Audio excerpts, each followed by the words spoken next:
Tengan una vez más muy buenas tardes. Le felicito por estar en el lugar indicado, en el lugar preciso, ¿verdad? Y vamos a pedirle a Dios que Él nos hable en esta tarde. Y saludamos también a los que nos escuchan y nos ven a través de las redes sociales, por internet, a los que nos escuchan también por la frecuencia Radio Peniel 90.5. Los saludamos y les invitamos a cuando puedan nos visiten acá en las instalaciones de Iglesia Cristiana Peniel. Será un gusto poder tenerles en este lugar. Bueno, mis hermanos, continuamos con nuestros estudios en el Evangelio de Juan y le voy a invitar a que busque el Evangelio de Juan, capítulo 8, y vamos a meditar del versículo 1 al 11. Juan, capítulo 8, versículo 1 al 11. El tema para esta oportunidad está titulado Los acusadores.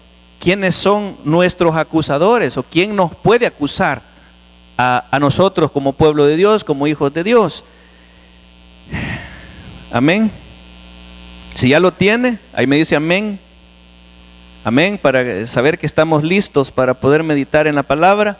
Aquí está también ya al frente en pantalla, por si se le hace más fácil poder leer juntos. Y leemos la palabra conforme está escrita, en el nombre del Padre, del Hijo y del Espíritu Santo. Y dice en el versículo 1, y Jesús se fue al monte de los olivos, y por la mañana volvió al templo, y todo el pueblo vino a él, y sentado él les enseñaba. Entonces los escribas y los fariseos le trajeron una mujer sorprendida en adulterio, y poniéndola en medio, le dijeron: Maestro, esta mujer ha sido sorprendida en el acto mismo del adulterio, y en la ley nos mandó Moisés apedrear a tales mujeres. Tú pues, ¿qué dices? Mas esto decían tentándole para poder acusarle. Pero Jesús, inclinado hacia el suelo, escribía en tierra con el dedo. Y como insistieran en preguntarle, se enderezó y les dijo: el que de vosotros esté sin pecado, sea el primero en arrojar la piedra contra ella. E inclinándose de nuevo hacia el suelo, siguió escribiendo en tierra. Pero ellos, al oír esto, acusados por su conciencia, salían uno a uno, comenzando desde los más viejos hasta los más postreros. Y quedó solo Jesús y la mujer que estaba en medio. Enderezándose Jesús y no viendo a nadie sino a la mujer, le dijo: Mujer, ¿dónde están los que te acusaban? ¿Ninguno te condenó? Ella dijo: Ninguno, Señor. Entonces Jesús le dijo: Ni yo te condeno, vete y no peques más. Oramos. Padre, gracias por permitirnos poder abrir las Escrituras y encontrar, mi Dios, esta preciosa palabra y reconocer que no hay nadie quien nos pueda acusar, sino solamente, mi Dios, nuestra conciencia. Gracias a tu misericordia, a tu gracia, mi Dios, que nosotros sin merecerlo somos presentados justos delante de ti por medio del sacrificio de tu Hijo Jesús. Gracias, mi Dios. Pido, mi Dios, que traigas revelación de tu palabra, que uses mis labios, mi Dios, para que tu palabra sea liberada y que podamos ser edificados cada uno en esta tarde conforme a lo que tú quieres enseñarnos, conforme a lo que tú quieres revelar a cada una de nuestras vidas. Gracias, Dios, en el nombre de Jesús. Amén y amén.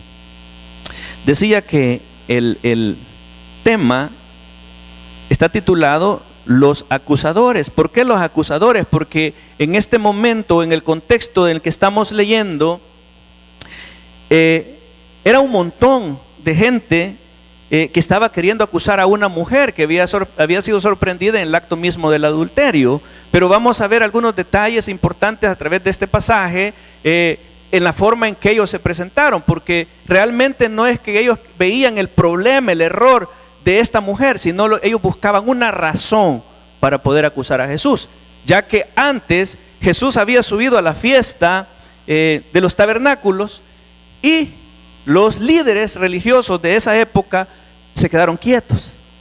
Y Jesús dice que en ese momento se paró en medio del público y empezó a hablarles con aquella palabra con autoridad. Pero no le pudieron agarrar, no le hicieron nada. Entonces los demás dijeron, ¿será que los judíos han creído en la palabra de este hombre? Eso es lo que ellos pensaban. Bueno, pero no le hicieron nada porque dice la palabra que su tiempo aún no había llegado. Luego después le mandan los alguaciles, los líderes, los sacerdotes mandan a los alguaciles para que lo trajesen. Pero de la misma forma Jesús les enseña. Y en esta ya dice que no estaba parado, sino sentado. Si ustedes recuerdan el pasaje anterior, en el mensaje anterior, Jesús les enseñó de pie ante el público y ahora les enseña sentado. Pero los alguaciles regresan y sin Jesús. ¿Cómo la ve? Regresan sin Jesús. Y le dicen los líderes, los sacerdotes, ¿y por qué vienen con las manos vacías? ¿Y por qué no le traen? Es que dicen los alguaciles, no podemos, es que jamás hemos oído a un hombre como este hablar así como habla. Entonces no lo llevaron, no lo agarraron en ese momento porque el tiempo o el momento no se había llegado. O sea, para que Jesús fuese entregado. Entonces dice que uno a uno, esto es en el capítulo 7, al final, dice que uno a uno empezaron a irse. Entonces Jesús volvió al monte de los olivos. Amén. Y allí es donde empieza. Dice, y Jesús se fue al monte de los olivos. Y dice, y de mañana volvió al templo y todo el pueblo vino a él y sentado él les enseñaba. Bueno, la pregunta es, ¿quiénes son los que nos acusan? Amén. ¿Tiene usted a alguien que le acuse? ¿O alguna vez usted ha acusado a alguien? Fíjese que es bien fácil juzgar a otra persona, fijarnos en los errores, en los defectos, en el pecado de otra persona, pero los nuestros. El Señor les dijo, el que esté libre de culpa, libre de pecado, que sea el primero en arrojar la primera piedra. Pero no la condenaron los que llevaron a esta mujer. Ahora nosotros hacemos esto, cuando nosotros señalamos, criticamos y hacemos juicio contra alguien, vea que nosotros estamos con un dedo hacia adelante, pero hay 3 hacia nosotros que también nos señalan. Vamos a ver sobre esos 3 que nos pueden acusar. Obviamente el acusador, dice la palabra, que es Satanás, el diablo. Pero el Satanás ya no puede acusarle a usted, porque Satanás ha sido derrotado. Ya lo vamos a ver más adelante, que Satanás ha sido derrotado por Jesucristo a través de ese sacrificio en la cruz. Entonces el Satanás ya no puede acusarle. Jesús no vino para condenarlo, Jesús vino para liberarlo. Entonces tampoco Jesús puede condenarlo. Entonces vamos a ver quiénes son los que nos acusan. El título es, ¿quién es el que te acusa? Debemos de saber quién nos acusa. Y el propósito de Juan al escribir este pasaje, esta porción, es exaltar la gracia y la misericordia de Jesús para con el pecador. Porque nosotros, mis hermanos, nosotros no somos dignos de perdón. Nosotros no somos dignos de que Jesús pagara el precio de nuestros pecados, pero es su gracia, y la gracia y la misericordia trae arrepentimiento, trae liberación de pecados. Amén. Las palabras de Jesús no solo son mejores que las de cualquier ser humano, sino que son de origen divino y traen el poder de transformar el corazón de los escogidos. Es peligroso creer que somos dueños de la verdad, así como estos judíos que llevaron a la mujer que había sido encontrada en el acto del adulterio. Ellos la criticaron, la señalaron y le querían hacer juicio contra ella, pero ellos no estaban solventes tampoco de pecado. Y eso es lo que les reprocha el Señor. Entonces, lo primero que nos acusa a nosotros es la conciencia. Y lo dice claro en este pasaje, en el versículo 7, véalo ahí, en el versículo 7, es que es la conciencia la primera que nos acusa. Y dice en el versículo 7, y como insistieran en preguntarle a Jesús, se enderezó y les dijo: el que de vosotros esté sin pecado, sea el primero en arrojar la piedra contra ella. Y inclinándose de nuevo hacia el suelo, siguió escribiendo en tierra. Pero ellos, al oír esto, ¿acusados por quién? Por su conciencia, salían uno a uno, comenzando desde el más viejo hasta el último, o sea, hasta los postreros, del último. Y quedó solo Jesús y la mujer que estaba en medio. Podemos darnos cuenta, ante esta confirmación, podemos sacar 4 conclusiones y las vamos a ver más adelante. Él les dijo: el que de vosotros esté sin pecado, sea el primero en arrojar la primera piedra contra ella. ¿Quién es libre de pecado? ¿Hay alguien aquí que no tenga pecado? ¿O que no haya cometido pecado? ¿Hay alguien? Sí. Todos somos pecadores. Entonces, aunque Jesús rehusó servirles de juez, porque lo que querían es que Jesús les sirviera de juez. ¿Por qué? Porque ellos decían: si Él condena a esta mujer, tenemos una razón.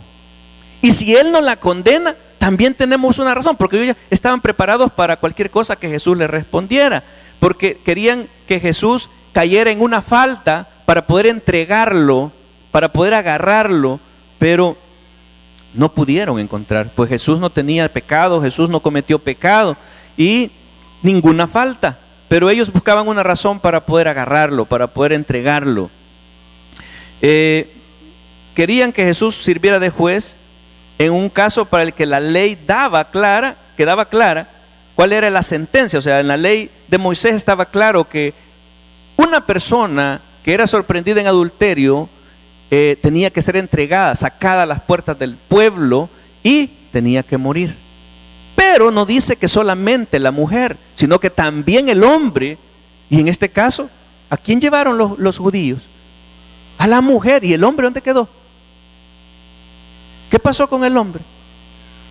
Muchas veces nosotros hacemos juicios a nuestra conveniencia y sálvese quien pueda, ¿verdad? Entonces agarramos al más débil. Amén. Así como los juicios hoy, ¿verdad? Que se dan, el que tiene libre de culpa, ¿verdad? O por su posición, pues este no es tomado en cuenta su pecado. Amén. Lo hacemos a un lado. Entonces, la palabra dice que ambos, hombre o mujer, tenían que ser sacados a la ciudad. Pero estos solamente llevaron a la mujer y contra ella querían emitir juicio. Entonces, de las 4 cosas que le decía que podemos sacar de esta porción, es la necesaria inocencia de los acusadores. Si alguien está libre de culpa, que tire la primera piedra. O sea, alguien no ha cometido pecado, pues haga sentencia, haga juicio. De forma magisterial el Señor cambió la atención. Vea, estos hombres estaban y tenían a la mujer, imagínense esa mujer en medio de una multitud, por supuesto desnuda, porque la habían hallado en el acto mismo del adulterio. Entonces mire qué vergüenza, esa mujer en medio de esa multitud. Entonces lo que ellos esperaban es que Jesús dijera: sí, denle, mátenla, que muera, tírenle piedras. Es bien fácil, pero Él les dice que es necesario que el acusador también sea inocente. Si alguien no tiene pecado, hágalo. El que de vosotros esté sin pecado, sea el primero en arrojar la primera piedra contra ellos. Los judíos siempre invocaban la ley pensando en aplicar sus castigos a otros, pero ellos mismos nunca se colocaban bajo la autoridad. O sea, ellos emitían juicios y cargas, dice la palabra, que ponían cargas sobre el pueblo, cargas que ni aún ellos estaban dispuestos a llevar. Lo que el Señor pretendía es enseñarles en materia, el juicio es tan importante como la culpabilidad del acusado, como la inocencia de los acusadores. O sea, para emitir un juicio debe haber una razón. Hay alguien quien se va a acusar, pero el acusador también tiene que ser libre de culpas, libre de señalamientos. Entonces, pero los de estos no estaban solventes delante de Dios. Vea conmigo Juan capítulo 7, versículo 19. Le dijeron: ¿no os dio Moisés la ley y ninguno de vosotros cumple la ley? ¿Por qué procuráis matarme? Entonces, este es el contexto del versículo 7, del capítulo 8, porque a Jesús pretendían tomarlo para matarlo, pero le dicen: si Moisés les dio la ley, ¿por qué ustedes procuran a mí matarme? Es importante notar que el Señor no dijo que la mujer no hubiese pecado. O sea, Él no estaba dando libertad. O sea, con esto no está dando libertad a que vamos a hacer lo que queremos, sino, o el pecado, pues, lo voy a pasar por alto, ¿verdad? No. O sea, que el Señor lo que estaba diciendo, de que si tenían la ley de Moisés, ¿por qué a Él le procuraban matar? Amén. No importa el pecado, no importa la transgresión, sea pequeña o grande, es pecado y tiene su culpa. O sea, tiene que ser condenado, porque el pecado tiene que ser condenado. Lo vamos a ver más adelante, también a través de la palabra, que el pecado tiene que ser condenado. Y que ellos no tenían la solvencia de hacer juicio contra esta mujer. Y a diferencia de ellos, el Señor sí podía juzgar, porque Él juzga justamente. Poco después les preguntó, miren, siempre en el capítulo 8 de Juan, en el versículo 46, 8:46, ¿quién de vosotros me redarguye de pecado? Pero ninguno pudo acusarle de nada. Está aquí. Dice: ¿quién de vosotros me redarguye de pecado?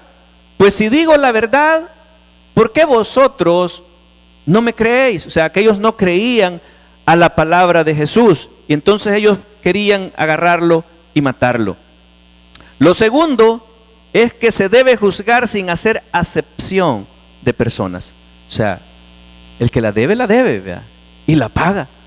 O sea, no podemos emitir juicio contra una persona y dejar libre a otra. Si pecado es pecado, el pecado tiene que ser condenado. Amén. Allá en aquel día, cuando el Señor venga, amén, a redimir al pueblo en su segunda venida, dice que Él viene a juzgar a tanto a los buenos como a los malos, a las buenas obras y a las malas obras, por todo. Él nos va a juzgar. Él es el único que puede emitir juicio, pero eso va a ser cuando Él venga en su segunda venida. La ley de Moisés que ellos habían citado decía que tanto el hombre como la mujer que habían cometido adulterio debían de morir. Vea conmigo Levíticos capítulo 20, versículo 10. Dice: si un hombre cometiere adulterio con la mujer de su prójimo, el adúltero y la adúltera indefectiblemente serán ¿qué? Muertos. Amén. Serán muertos, pero está hablando hombre y mujer. Pero estos llevaron solamente a la mujer. O sea, eran injustos y conocían la ley, según ellos, pero no la estaban aplicando conforme a la ley, y querían que Jesús sí lo hiciera, para tener una razón y poderle entregarlo, poder agarrarlo. Pero vea conmigo otra cita más en Deuteronomio capítulo 22, versículo 22. Dice una vez más, si fuera sorprendido alguno acostado con una mujer casada, con marido, ambos, ¿qué? Ambos morirán. No dice solamente la mujer o solamente el hombre, amén. Ambos morirán. El hombre que se acostó con la mujer y la mujer también. Así quitarás el mal de Israel. Mire, sin embargo, aunque estos habían encontrado a la mujer y al hombre en el mismo acto del adulterio, ellos hicieron juicio solamente con la mujer. O sea, para el hombre normalmente es un orgullo, amén, cuando comete un pecado, y más que todo un pecado sexual, porque el hombre, por el mismo machismo, él cree que tiene la libertad de hacer lo que quiere y vivir como quiere. Pero si es una mujer, entonces sí, vea, se ve el defecto, se ve lo horrible que una mujer lo haga. Entonces es fácil condenar a la mujer, y es lo que normalmente nuestra sociedad hace, porque no ven así tan raro que un hombre cometa una falta de esta, un pecado de este tipo, pecado sexual. Lo ven tan natural y común. Pero si es una mujer, sí, entonces sí. Es más fácil, ¿va? Criticar, señalar, juzgar y condenar.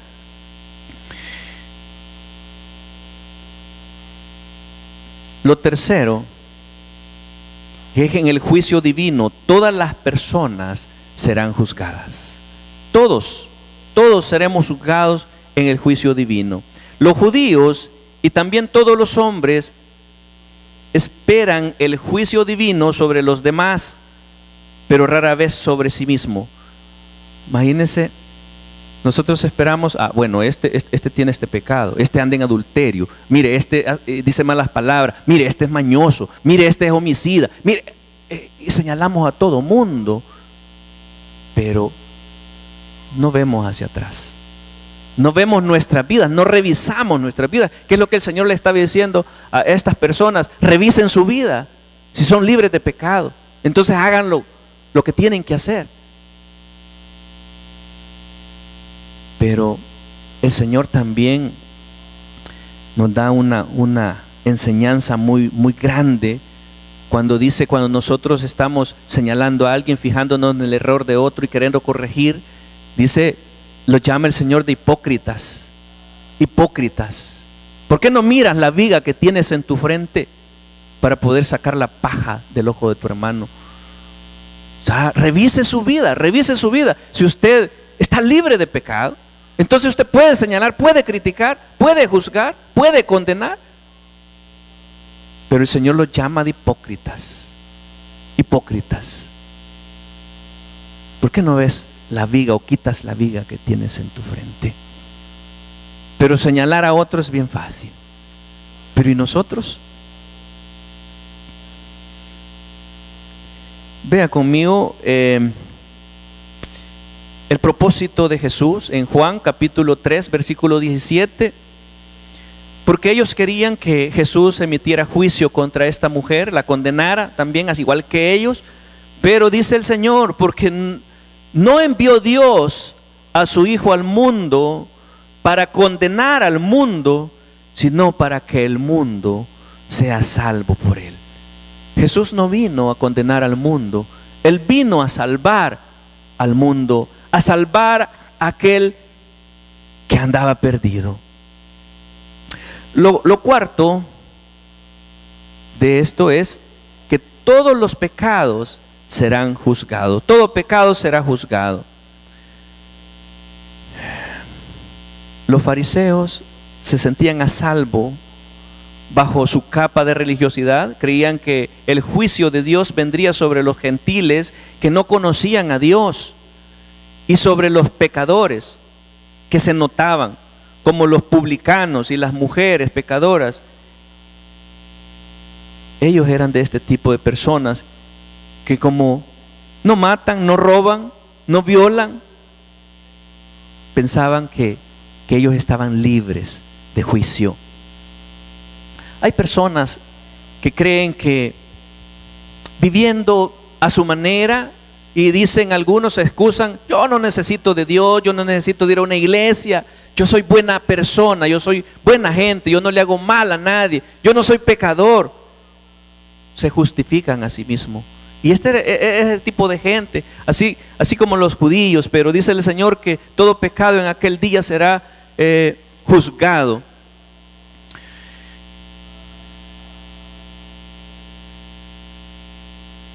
Lo segundo, o el segundo que nos puede acusar, es el conocimiento de la palabra.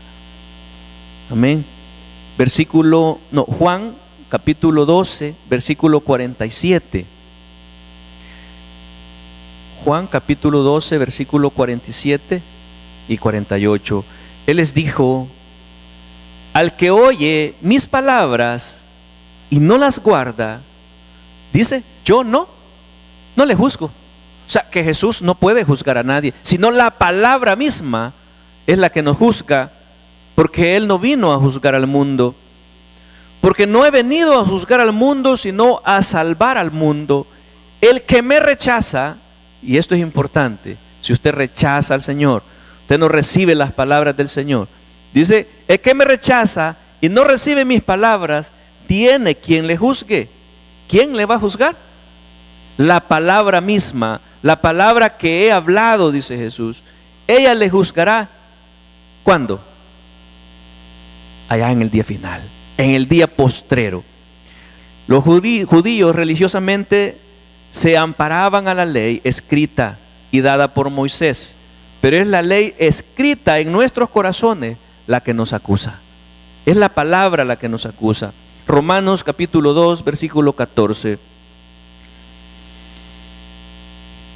Dice Romanos 12, 14, porque cuando los gentiles que no tienen ley hacen por naturaleza lo que es de la ley, estos, aunque no tengan ley, son ley para sí mismo, mostrando la obra de la ley escrita, ¿dónde? En sus corazones, dando testimonio su conciencia y acusándoles o defendiéndoles sus razonamientos. En aquel tiempo era la ley de Moisés. Los judíos se amparaban a la ley que Dios había dado a Moisés. Moisés dio la ley, escribió la ley y se la dio al pueblo. Pero para nosotros es la palabra en nuestros corazones. Esa es la ley escrita en nuestros corazones. Y vemos una tercera cosa que nos acusa, y estas son nuestras obras. Dios nos juzgará por medio de las obras. Segunda carta a los Timoteo, de Pablo a Timoteo, en el capítulo 4, versículo 1. Cuando nosotros ignoramos el mandamiento de Dios, las ordenanzas de Dios, y entonces por eso el Señor nos va a juzgar. Dios nos va a juzgar en aquel día. Dice segunda a Timoteo, capítulo 4, versículo 1, te encarezco, te ordeno, te mando delante de Dios y del Señor Jesucristo, que juzgará a ¿quiénes? A los vivos y a los muertos, en su manifestación y en su reino. Mire, ¿de qué se estaba tratando esto cuando Pablo escribe a Timoteo en la segunda carta? Dice, te mando, te ordeno delante de Dios y del Señor Jesucristo, que juzgará a los vivos y a los muertos en su manifestación y en su reino, porque les está diciendo que prediquen, que insten, que redarguyan, que reprendan en todo tiempo. Entonces les está dando una misión, un mandamiento de llevar la palabra del Señor, el evangelio. Entonces está hablando de ¿qué? De una obra a realizar que a todo creyente el Señor se la ha dado. Amén. En Juan, ¿sí? ¿Qué cita es? Donde dice el Señor, Mateo 28, 19, del 18.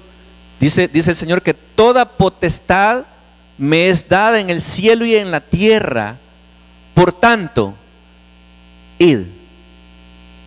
Es una orden del Señor. Es una orden de Dios.